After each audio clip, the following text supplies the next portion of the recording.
ازيكم عاملين ايه؟ انا شروق حكيم واهلا بيكم معايا في فيديو جديد. النهارده باذن الله هكلمكم على موضوع مهم جدا، وهو قوه العادات او اللي احنا بنسميها كده الروتينات في حياتنا. دايما فكره ان حياتنا تبقى ماشيه على روتين. الناس بتشوف الفكره دي او المنظور ده بشكل دايما سلبي. بان هم مش عايزين حياتهم تكون روتينيه، عايزين دايما يكونوا بيعملوا حاجات جديده ومختلفه.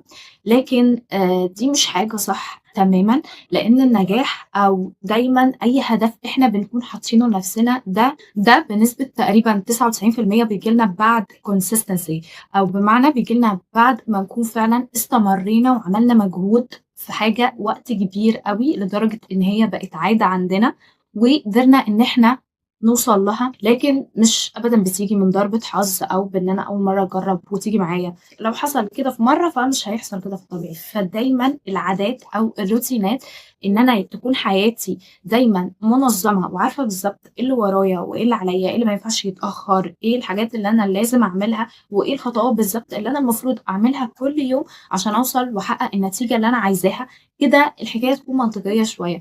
لكن ما فيش حاجة اسمها حياة من غير التزامات، أو إن أنا عايزة أحقق أهداف أو أوصل لغاية أنا عاوزاها، من غير ما قبلها يكون في عادة بذلت فيها مجهود ووقت وحاجات كتيرة جدًا عشان أقدر أوصل للغاية بتاعتي دي. فدايمًا الحياة الروتينية أو الحياة من خلال العادات أو اليوميات المتكررة دي ليها تأثير كبير جدًا على شكل حياتنا الجاية. لإن لو جينا نشوف الوقت الحالي اللي إحنا فيه دلوقتي أو بنعيشه، هنلاقي إن ده أصلًا جاي من نتيجة لأفعالنا قبل كده.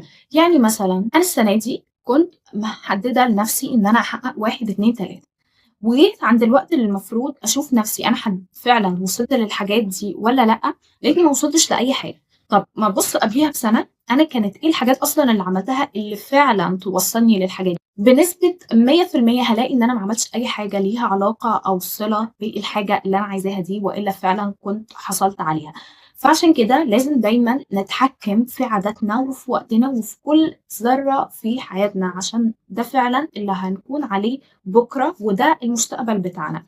مثلًا إحنا لو عندنا عادات دلوقتي عايزين نغيّرها، عادات سلبية، زي إيه مثلًا العادات السلبية دي؟ زي إن إحنا بنمسك التليفون وقت كبير جدًا أو بنقضّي وقت كبير من اليوم بنعمل scrolling. يعني مثلًا إحنا شايفين إن 3 ساعات أو ساعتين، وفي ناس عندها 4 ساعات يعني عادي في اليوم، إن هي تعمل scrolling ده مش وقت كبير جدًا طول ما هي خلّصت الشغل اللي وراها أو خلّصت دنيتها وعندها وقت الفراغ ده. فوالله دي عادة.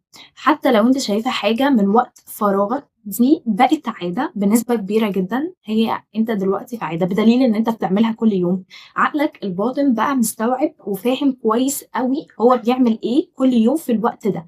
تلقائيًا direct كده أنت هتلاقيك رايح واخد التليفون وبتعمل الحاجة دي كل يوم. فعشان كده لازم نركّز كويس أوي في كل وقت إحنا بنقضّيه إزاي، لإن الموضوع فعلًا أكبر من إن إحنا بنمسك التليفون وبنعمل scrolling. هو حرفيًا عدد ساعات بشكل يومي، مهمًا كانت الساعات دي قليلة، هي أدام أنت حاجة بتعملها بشكل يومي، فتأثيرها على مدار السنة ليها أكيد، أكيد وقت كبير من السنة دي، حتى لو كانت مجرد ساعتين.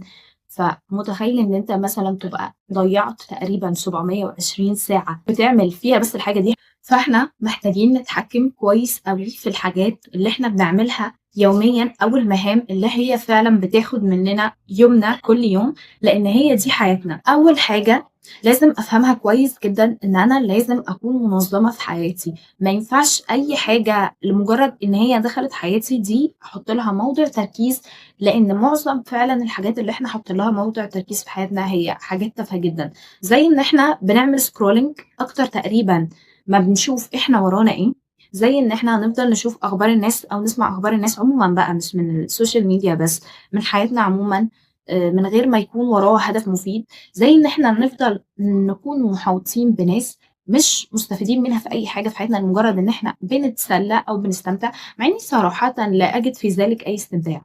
حقيقي باتكلم بجد، يعني بعيدًا عن أي حاجة، كلنا أكيد فاهمة الكلام ده، إن في ناس بنفصل معاها وكده، لكن ده ما ينفعش يبقى أسلوب حياتنا.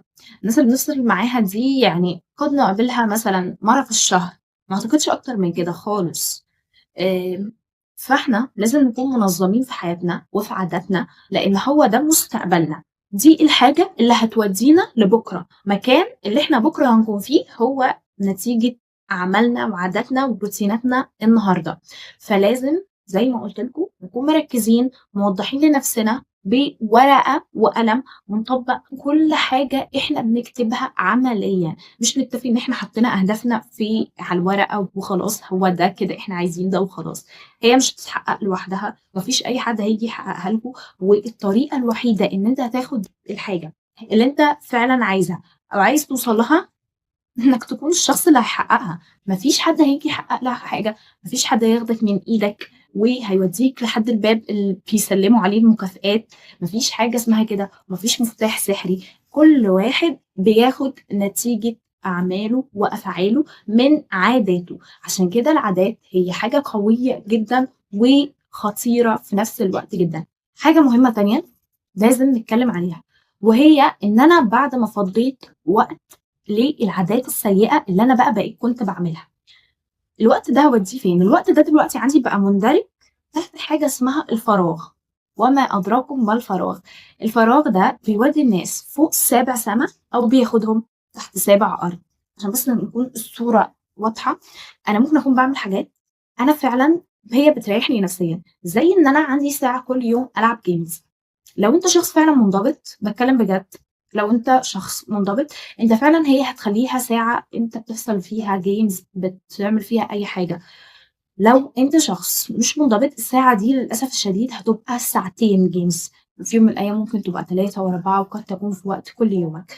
فأفضل حاجة إن طول ما أنت في البداية، طول ما أنت عارف وده طبيعي جدًا، وأحسن حاجة إن الواحد يكون صريح مع نفسه، لسه ما فيش controlling أو ما فيش سيطرة بينك وبين نفسك على نفسك، فبلاش، حرفيًا بلاش خالص إن إحنا نندرج تحت نقطة إن إحنا عندنا وقت فراغ. اطحن نفسك، اعمل أي حاجة، ابعد عن وقت فراغك. وقت فراغك انزل اتمشى فيه، انزل اتعرف على ناس، باتكلم بجد، أنا باعمل كده على فكرة، أنا لمّا انزل اتمشى ده بس باختار الناس. تالت حاجة وأهم حاجة نام فيه. كمان في حاجة مهمة، إن لازم أعرف إيه هي الحاجات أو العوامل أو بمعنى أدق وأصح المواقف اللي أنا باروح لها، أو لمّا باكون فيها المواقف دي بتخلّيني أرجع وأعمل العادات القديمة بتاعتي. الموضوع ده مهم جدًا، وبليز حاولوا تركّزوا في حياتكم أنتم بشكل أدق التفاصيل، عشان تعرفوا إجابات النقط اللي أنا باقول لكم عليها دي. يعني مثلًا أنا إيه اللي بيحصل؟ هل مثلًا لمّا حد بيقول فيّا كلام وِحِش بارجع أعمل عادات قديمة أنا مش عايزة أعملها، زي باسمع أغاني مثلًا وأفضل أحفّز نفسي بطريقة كده مش عارفة إيه علاقتها بالنجاح في الحقيقة، والّا يعني إيه الstep الوحشة أو العادة اللي مش كويسة اللي أنا باعملها، باتعرّض ليها، إيه الدافع من الأول اللي كان ليها أو حصل لي عشان كده أنا direct رُحت للعادة دي. لازم بورقة وقلم تكتبي كل الحاجات دي، إيه هي الدوافع، إيه هي السلبيات، يعني إيه هي الدوافع اللي حصلت لي خلّتني أعمل العادات دي السلبية دي مرّة تاني، وأبدأ أحلّل، أبدأ أحدد، أبدأ أركّز إن لمّا الدافع ده يحصل، أنا للأسف الشديد مش هاقدر أتحكم في الدافع، لإن أنا مش في الدنيا لوحدي، طبيعي جدًا ممكن الدافع ده ييجي لي من عامل خارجي. فأنا هابقى مركّزة إن وقت ما الدافع ده يحصل، أنا مهما حصل أنا هاعمل أي حاجة في الدنيا ما عدا الحاجة دي. إن قد إيه قوة العادات ساحرة في حياتكم لو أنتم اتحكمتوا فيها. فبليز ركّزوا في يومكم كويس أوي، وفي عاداتكم كويس جدًا، جدًا، جدًا، وإيه الحاجات اللي فعلًا أنا باعملها مش كويسة، واحاول إن أنا أقللها. بُصّوا، أنا قُلت الكلام ده قبل كده وحابة أقوله تاني، إحنا الحمد لله بشر، يعني للأسف الشديد مش هنبقى perfect أبدًا، مش هنوصل لlevel الملايكة. فإحنا already كده في حاجات غلط بتحصل لنا في الدنيا أو إحنا بنمُر بيها. إحنا كل اللي علينا إن إحنا بنقلل النسبة قدر الإمكان. إحنا مش كاملين، لكن إحنا بنسعى لده، تمام؟ فركّزوا please في عاداتكم، حتى لو كل يوم عملتوا حاجة لا تُذكر، أنتم الكسبانين في إنكم توصلوا لحاجة أفضل. ده كان فيديو النهارده، أتمنى بجد تكونوا استفدتوا منه، وأشوفكم في الفيديو الجاي. مع السلامة.